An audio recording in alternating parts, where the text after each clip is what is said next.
On the island of Saint-Domingue, under the oppressive rule of the French colonial system, a revolution was brewing. A revolution that would change the course of history and become the only successful slave revolt in the world. This is the story of the Haitian Revolution, a movement that not only brought an end to centuries of slavery, but also established Haiti as the first independent Black republic. Saint-Domingue was one of the wealthiest colonies in the Caribbean, known for producing vast amounts of sugar, coffee, and indigo, but its wealth was built on the backs of enslaved Africans, an estimated 500,000 men, women, and children, who lived in brutal conditions, subjected to grueling labor and the threat of violence. In the late 18th century, as Enlightenment ideas spread across Europe, calls for equality and freedom found their way to the colonies. The ideals of liberty, equality, and fraternity, championed by the French Revolution in 1789, began to inspire even the most oppressed. Enslaved Africans in Saint-Domingue saw this as an opportunity to fight for their freedom. In 1791, the sparks of rebellion ignited. The enslaved population, inspired by the growing revolutionary sentiment, began to rise up against their French masters. The first major revolt occurred in the northern part of the island, where thousands of enslaved Africans joined forces, demanding an end to their chains. This was the beginning of what would become one of the most remarkable revolutions in history.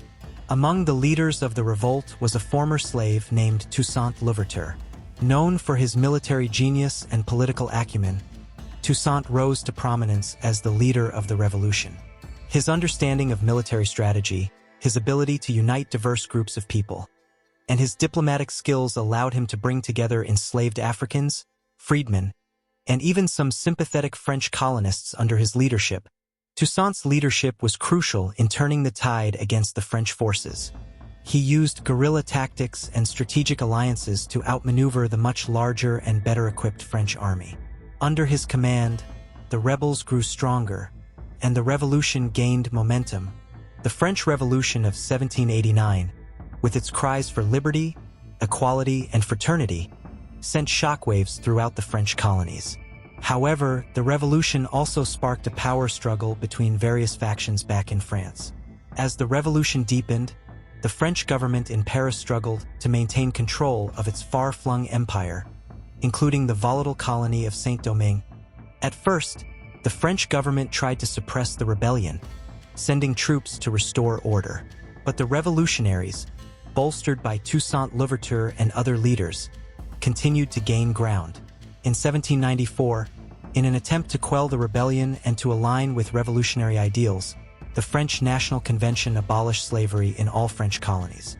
This act, however, did little to stop the growing tension between the French authorities and the revolutionaries, but the struggle was far from over.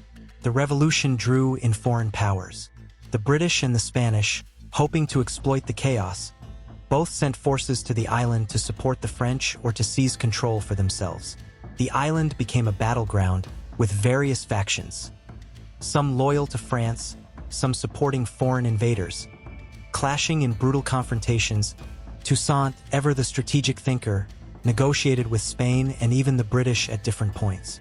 He knew that the survival of the revolution depended on carefully navigating the politics of the time. Eventually, he brokered alliances and managed to defeat the foreign powers, consolidating his control over the island. By the late 1790s, Toussaint Louverture had effectively become the ruler of Saint-Domingue. Under his leadership, the island saw the abolition of slavery, the establishment of a new government, and the rebuilding of the economy. He worked to make the former colony an autonomous territory while preserving ties to France, though on his own terms. However, back in France, Napoleon Bonaparte had risen to power. He viewed the revolution as a threat to France's colonial ambitions. In 1802, Napoleon sent an expedition to Saint-Domingue to restore French control. Toussaint was captured and deported to France, where he would die in captivity in 1803. Even with Toussaint's capture, the Haitian revolutionaries were undeterred. Under the leadership of Jean-Jacques Dessalines, the fight continued. The French forces, already weakened by disease and the relentless resistance of the revolutionaries, were finally defeated. By 1804, the revolutionaries had won their independence. On January 1, 1804, Haiti declared its independence, becoming the first independent black republic in the world. The Haitian Revolution had succeeded, marking an unprecedented victory for enslaved people and sending shockwaves through colonial empires everywhere. The Haitian Revolution stands as one of the most remarkable movements for freedom and equality in history.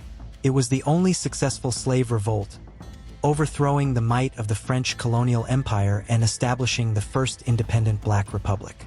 Haiti's victory inspired enslaved and oppressed peoples across the world, from the Americas to Africa. However, the revolution also came at a cost. Haiti was left deeply scarred, with its economy in ruins and its new leaders facing tremendous challenges. The world, too, viewed Haiti with suspicion, and many nations refused to recognize its independence. Despite this, the Haitian Revolution remains a beacon of hope for those who fight for freedom and equality. The Haitian Revolution is a testament to the power of the human spirit to fight for freedom. From the courage of Toussaint Louverture to the resilience of the Haitian people, this revolution forever altered the course of history. And even today, the lessons of the Haitian Revolution resonate in the ongoing fight for justice and equality around the world.